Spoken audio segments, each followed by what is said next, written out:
Hello friends, स्वागत है आपके अपने 10th ओनली यूट्यूब चैनल पर। तो आज हम बात करने वाले हैं जीव विज्ञान की। जो बायोलॉजी होती है इसे हम जीव विज्ञान कहते हैं। जीव विज्ञान में हम सारी कहा जाए किस प्रकार अपना जो जीव विज्ञान होता है, अगर आपने क्लास 12th में हो और आपने बायोलॉजी ले रखा है तो जो जीव विज्ञान की जो किताब है, अगर उसमें भी आपने पढ़ा नहीं है अभी तक, तो अब भी ये जो मेरी पीबीटी जो मैं कराने वाला हूँ, जो पीबीटी क्वेश्चंस मैं कराऊंगा इन वीडियोस में, वो आपके लिए बहुत ज़्यादा इम्पोर्टेंस होने वाली हैं। क्योंकि अगर वो मेरी पीबीटी पढ़कर भी आप बोर्ड एग्जाम्स में पेपर देने चले जाएंगे तब भी आपके अच्छे मार्क्स देखने को मिलेंगे। क्योंकि मैं जितनी भी आपको पीबीटी क्वेश्चंस इन वीडियोस में करवाऊंगा वो सारे एनसीईआरटी से छांट कर लाए हुए क्वेश्चंस है, जिससे कि वो क्वेश्चंस कैसे हैं, आपके 100% इम्पोर्टेंस क्वेश्चंस है। तो मैं जितना भी पीबीटी क्वेश्चंस आपको करा रहा हूँ, आप स्टार्टिंग से लेकर एंडिंग तक वीडियो को अच्छे से वॉच करें। तो चलो स्टार्ट करते हैं। ये वीडियो नंबर फर्स्ट है।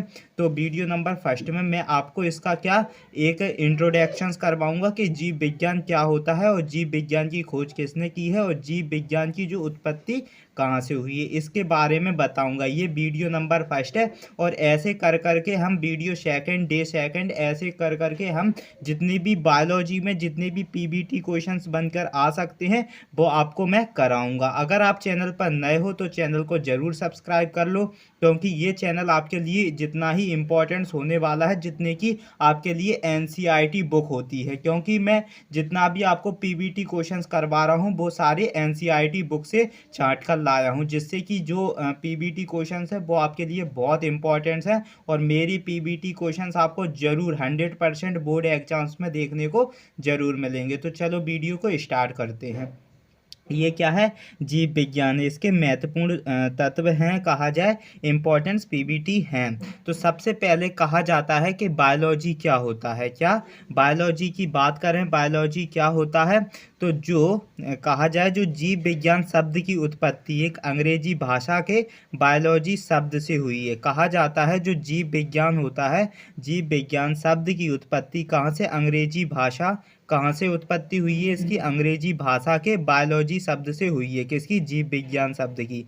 तो आपसे ये भी पूछ लिया जाता है कि जो जीव विज्ञान है इन शब्द की, जीव विज्ञान शब्द की उत्पत्ति कहाँ से हुई है? तो जीव विज्ञान शब्द की उत्पत्ति अंग्रेजी भाषा के बायोलॉजी शब्द से हुई है। किससे हुई है? अंग्रेजी भाषा के बायोलॉजी शब्द से हुई है। और सेकंड क्या कह रहा है?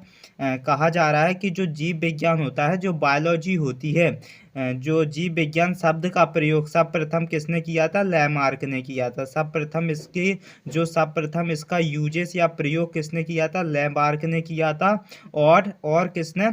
ट्रेबी रेनस नामक वैज्ञानिक ने सन 1801 में किया था। कहा जाता है कि जो जीव विज्ञान है, जो बायोलॉजी है, इस शब्द का प्रयोग, इन शब्द का जो प्रयोग, जीव विज्ञान शब्द का प्रयोग सर्वप्रथम लैमार्क ने और ट्रेबी रेनस जो है, ट्रेबीनेमस नामक ये दो वैज्ञानिकों ने सन 1801 में, कब? 1801 में, कहा जाए 1801 में किया था। किसने किया था? सर्वप्रथम बायोलॉजी शब्द का प्रयोग लैमार्क और ट्रेबी रेनस ने किया था। ये दोनों एक वैज्ञानिक थे और इनने 1801 में इसका सर्वप्रथम प्रयोग किया था। और जो आपका थियोफ्रेस्टस है, थियोफ्रेस्टस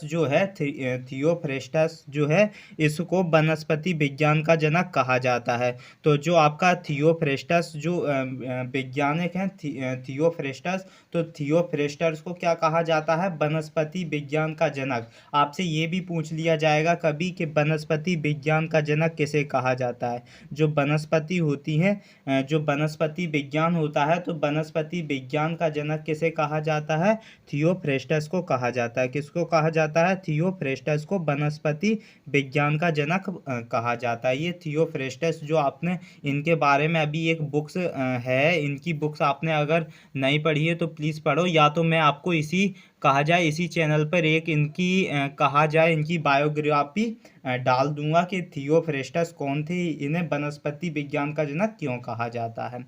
और बात करेंगे जो हिप्पोक्रेटस हैं, जो हिप्पोक्रेटस की बात करेंगे कि हिप्पोक्रेटस कौन थे। तो हिप्पोक्रेटस जो थे वो 400 कितने 460 और 460 ईसा पूर्व से 370 ईसा पूर्व ने सर्वप्रथम मानव रोगों पर जो लेख लिखे। कहा जाता है जो हिप्पोक्रेटस थे इन सर्वप्रथम जो मानव के रोग होते हैं इन पर लेख लिखे, इसलिए उन्हें चिकित्सा विज्ञान का जनक कहा जाता है। इन्हें चिकित्सा जो हिप्पोक्रेटस थे, हिप्पोक्रेटस ने ईसा पूर्व, जितना ईसा पूर्व होगा, जैसे कि इसने 460 है, जितना ये ज़्यादा बढ़ता जाएगा उतना ये पुराना होता जाएगा, और जितना ये 370 है, जितना ये कमता जाएगा उतना पास होता जाएगा, नियर होता जाएगा।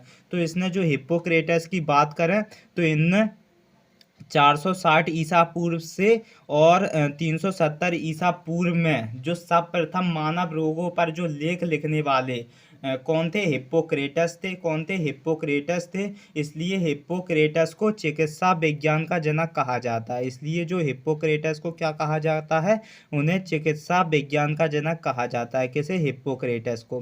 क्योंकि हिप्पोक्रेटस को क्यों कहा जाता है, क्योंकि मानव जाति में जितनी भी डिजीज होती हैं, जितने भी रोग होते हैं, इन पर सर्वप्रथम किसने लेख लिखा था, हिप्पोक्रेटस ने। इन बीमारियों को कहा जाए इन बीमारियों की जानकारी में पता किया था, और इन बीमारियों इन रोगों के ऊपर इनने क्या लिखा था, कहा जाए इनने क्या लिखा था, जो हिप्पोक्रेटस थे इनने 460 ईसा से और 370 ईसा पूर्व में जो सर्वप्रथम मानव रोगों पर लेख लिखे थे, इसलिए इन्हें चिकित्सा विज्ञान का जनक कहा जाता है। इसलिए इन्हें क्या कहा जाता है, चिकित्सा विज्ञान का जनक कहा जाता है। और अरस्तु की बात करें, अरस्तु का एक आपको इनका नाम जरूर देखने को मिलता है, अरस्तु। तो अरस्तु ने 342 ईसा पूर्व से 322 ईसा पूर्व में, कहा जाता है जूलॉजिक नामक ग्रंथ में 500 जंतुओं के विवरण प्रस्तुत किए थे। जो आपके अरस्तु थे, तो अरस्तु जो थे, अरस्तु ने 342 ईसा पूर्व से और 322 ईसा पूर्व तक थे। तो इन्होंने क्या लिखा था, इन्होंने जो जूलॉजिक नामक ग्रंथ थे, जो जूलॉजिक नामक ग्रंथ जो थे उनमें 500 कितने 500 जंतुओं के विवरण को प्रस्तुत किया था। इसलिए उन्हें जंतु विज्ञान का पिता कहा जाता है। इसलिए अरस्तु को जंतु विज्ञान का पिता कहा जाता है, और अरस्तु को जीव विज्ञान का पिता भी कहा जाता है, और अरस्तु को बायोलॉजी का पिता भी कहा जाता है, और अरस्तु को जंतु विज्ञान का पिता भी कहा जाता है। अरस्तु कौन थे, अरस्तु ने जूलॉजिक नामक ग्रंथ में, किसमें, जूलॉजिक नामक ग्रंथ में 500 जंतुओं के विवरण प्रस्तुत किए थे, इसलिए उन्हें जंतु विज्ञान का पिता कहा जाता है, और अरस्तु को जीव विज्ञान का पिता भी कहा जाता है। ठीक है। और जो जीव द्रव्य जीवन का भौतिक आधार है, जो जीव द्रव्य की बात करें तो जीव द्रव्य जो है, जीव द्रव्य एक जीवन का भौतिक आधार है। जो आपका जीव द्रव्य होता है, किसकी बात कर रहा हूँ, जीव द्रव्य की बात कर रहा हूँ। तो जीव द्रव्य एक जीवन का क्या है, भौतिक आधार है। जो जीव द्रव्य है वो जीवन का क्या है, भौतिक आधार है होता है। ठीक है। और जल एक क्या होता है, जल एक श्रेष्ठ घोल है। जो आपका जल होता है, जल एक प्रकार का क्या होता है, जल एक प्रकार का श्रेष्ठ घोल है। जल एक श्रेष्ठ घोल है, जिसे सॉल्वेंट कहते हैं। जल एक श्रेष्ठ क्या है, घोलक है, सॉल्वेंट है। यह शरीर में 70% होता है। तो जल की जो मात्रा शरीर में 70% होती है, जो कोशिका में क्या होती है, निलंबन, जो कोशिका में निलंबर, जिसे हम सस्पेंशन कहते हैं, अथवा घोल या सॉल्यूशंस के रूप में होती है। जो आपकी जल की मात्रा होती है, जल एक श्रेष्ठ घोलक होता है। क्या होता है, जल एक श्रेष्ठ सॉल्वेंट होता है, और यह शरीर में 70% होता है। और यह शरीर में कितने प्रतिशत होता है, 70% इसकी कहा जाए प्रतिशत मात्रा होती है जल की, किसमें, शरीर में। और जो कोशिकाएं निलंबन, जो क्या करता है, जो कोशिकाएं जो कोशिका में निलंबन होता है, सस्पेंशन होता है अथवा घोल होता है, या इसका सॉल्यूशंस के रूप में होता है। और यह उपापाच्य की गति तीव्र करता है। और यह क्या करता है? उपापाच्य की गति को क्या करता है? तीव्र करता है। कौन? जल क्या करता है? यह उपापाच्य की गति को तीव्र करता है। और जो आपका क्लोराइड होता है, जिसे हम Cl, केमिकल फॉर्मूला Cl होता है क्लोराइड का, यह एक आयरन रक्त प्लाज्मा के महत्वपूर्ण घटक है। जो आपका क्लोराइड होता है, क्लोराइड की बात करें, क्लोराइड एक आयरन रक्त प्लाज्मा के एक महत्वपूर्ण घटक है। कौन?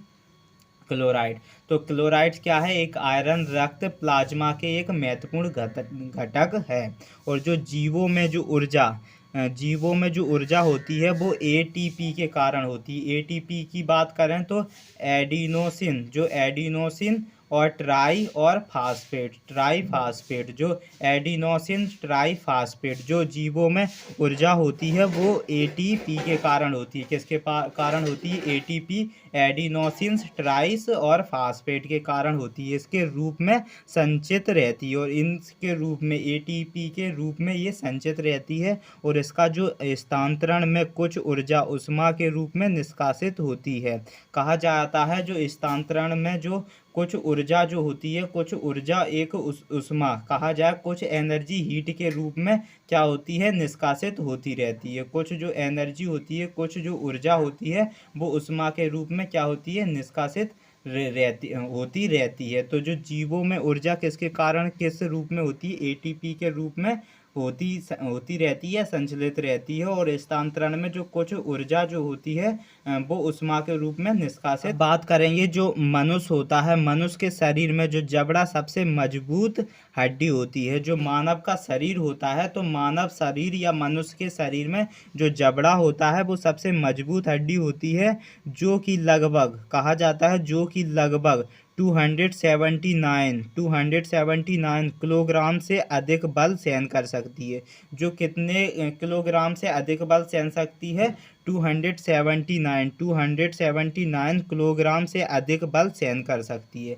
जो मानव शरीर में सबसे मजबूत जो हड्डी होती है, कहा जाता है मनुष्य के शरीर में जो जबड़ा होता है वो सबसे मजबूत हड्डी होती है। और जो कि लगभग 279 किलोग्राम से अधिक बल को, फोर्स को क्या कर सकती है? सहन कर सकती है। और जो एक कहा जाता है एक वयस्क व्यक्ति की जीभ पर लगभग कितने 300 स्वाद कालिकाएं, जैसे टेस्ट बुड्स कहते हैं, टेस्ट बुड्स होती हैं। जो एक वयस्क व्यक्ति जो होता है, एक वयस्क व्यक्ति में कितनी वयस्क व्यक्ति की जो जीभ होती है उसमें लगभग 300 स्वाद की कलिकाएं होती हैं, जिसे हम टेस्ट बुड्स कहते हैं। ये टेस्ट बुड्स होती हैं, ठीक है। तो एक वयस्क जो व्यक्ति होती है, इसके जीभ में लगभग कितनी होती हैं? 300 स्वाद कालिकाएं होती हैं। 300 स्वाद की क्या होती हैं?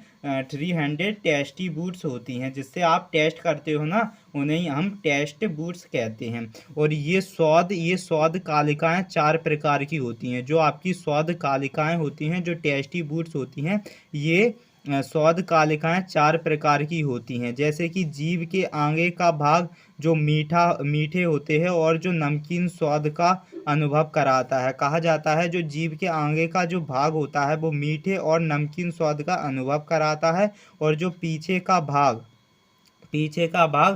कड़वे स्वाद का अनुभव कराता है। और जो जीभ का मध्य भाग किसी भी प्रकार के स्वाद का अनुभव नहीं कराता है। जो जीभ का मध्य भाग होता है, जिसे मिड पॉइंट कहा जाए, मध्य भाग जो होता है वो किसी भी स्वाद का अनुभव नहीं कराता है, क्योंकि इस स्थान पर स्वाद कालिकाओं का अभाव होता है। क्योंकि इस स्थान पर स्वाद अभाव का कहा जाए, इस स्थान पर क्या होता है? स्वाद कालिकाओं का जो टेस्ट बुड्स का अभाव होता है, इसलिए वो टेस्ट अनुभव नहीं कराती हैं। तो जो मानव व्यक्ति जो मनुष्य शरीर होता है, इसकी जो जीभ होती है, जीभ में लगभग कितनी 300 टेस्ट बुड्स होती हैं। और ये कितने प्रकार की होती हैं? ये मुख्य रूप से 4 प्रकार की होती हैं। जो आपकी टेस्ट बुड्स होती हैं ये 4 प्रकार की होती हैं। कहा जाता है जीभ के आगे का भाग जो कि मीठे का और नमकीन का स्वाद का अनुभव कराता है, और जो पीछे का भाग जो कड़वे स्वाद का अनुभव कराता है, और जीभ का मध्य भाग जो किसी भी प्रकार के स्वाद का अनुभव नहीं कराता है। क्यों नहीं कराता? क्योंकि जो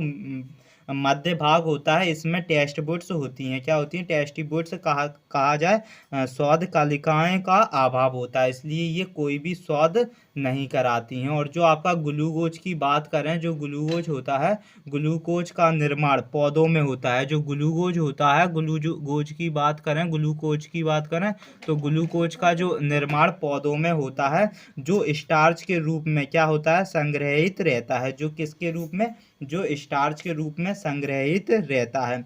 जो ग्लूकोज का निर्माण पौधों में होता है। जो ग्लूकोज होता है तो ग्लूकोज का निर्माण किस में होता है? पौधों में होता है। जो ग्लूकोज होता है तो ग्लूकोज का निर्माण पौधों में होता है, जो स्टार्च के रूप में क्या करता है? संग्रहित करा रहता है। जो स्टार्च के रूप में संग्रहित रहता है। और जो रक्त में ग्लूकोज की मात्रा निश्चित है। जो रक्त होता है तो रक्त में ग्लूकोज की मात्रा निश्चित है, तथा अतिरिक्त जो ग्लूकोज यकृत, लिवर तथा मांसपेशियों में ग्लाइकोजन्स के रूप में एकत्रित होता है। जो किसके रूप में होता है? जो मांसपेशियों में जो ग्लाइकोजन्स के रूप में क्या रहता है? एकत्रित रहता है। और यह शरीर में क्या करता है? ऊर्जा का मुख्य स्रोत होता है। जो ग्लूकोज होता है वो एक ऊर्जा का मुख्य स्रोत होता है, और ग्लूकोज का निर्माण किसमें होता है? पौधों में होता है, और जो कि स्टार्च के रूप में संग्रहित रहता है। जो किस रूप में रहता है? जो स्टार्च के रूप में संग्रहित रहता है। जो स्टार्च के रूप में कैसा रहता है? संग्रहित रहता है। और रक्त में जो ग्लूकोज की मात्रा एक निश्चित है। जो रक्त होता है, जो आपका ब्लड खून होता है, इसमें ग्लूकोज की मात्रा एक निश्चित रूप में पाई जाती है, तथा जो अतिरिक्त ग्लूकोज यकृत होता है, तथा जो अतिरिक्त ग्लूकोज यकृत होता है जिसे हम लिवर कहते हैं, तथा जो मांसपेशियां में जो ग्लाइकोजन्स के रूप में एकत्रित रहता है। जो मांसपेशियों में ग्लाइकोजन्स के रूप में क्या रहता है? एकत्रित रहता है। और यह शरीर में क्या करता है? ऊर्जा का मुख्य रूप होता है। जो शरीर में क्या करता है? ऊर्जा का एक मुख्य स्रोत होता है। कौन? ग्लूकोज। किसकी बात कर रहा हूँ? ग्लूकोज की बात कर रहा हूँ।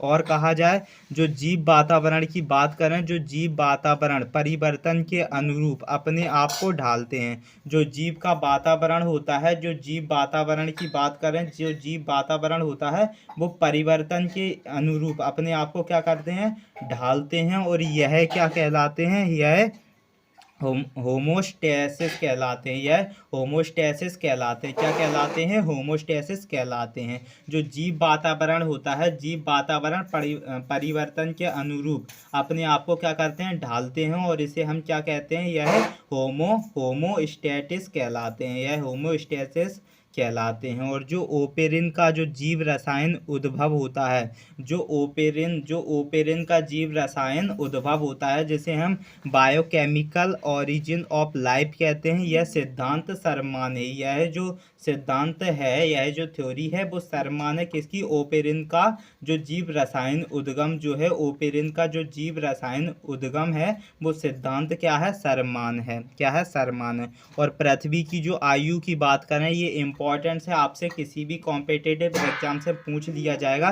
तो पृथ्वी की जो आयु की बात करें वो 450 कितनी करोड़ वर्ष है? 400 सी है। कहा जाए कितनी है? 400 सी ईयर है। कितनी है? 400 सी ईयर है, करोड़ है। तो जो 450 करोड़ है। जो पृथ्वी की आयु की बात करें तो पृथ्वी की आयु कितनी है? 450 करोड़ वर्ष है। 450 करोड़ वर्ष है। और जो पृथ्वी पर जीवन का उद्गम जल, पृथ्वी पर जो जीवन का उद्गम जल में 420 करोड़ वर्ष पहले हुआ था। जो पृथ्वी पर जो जीवन का जो उद्गम जल हुआ है वो 420 करोड़ वर्ष पहले हुआ था। कब हुआ था?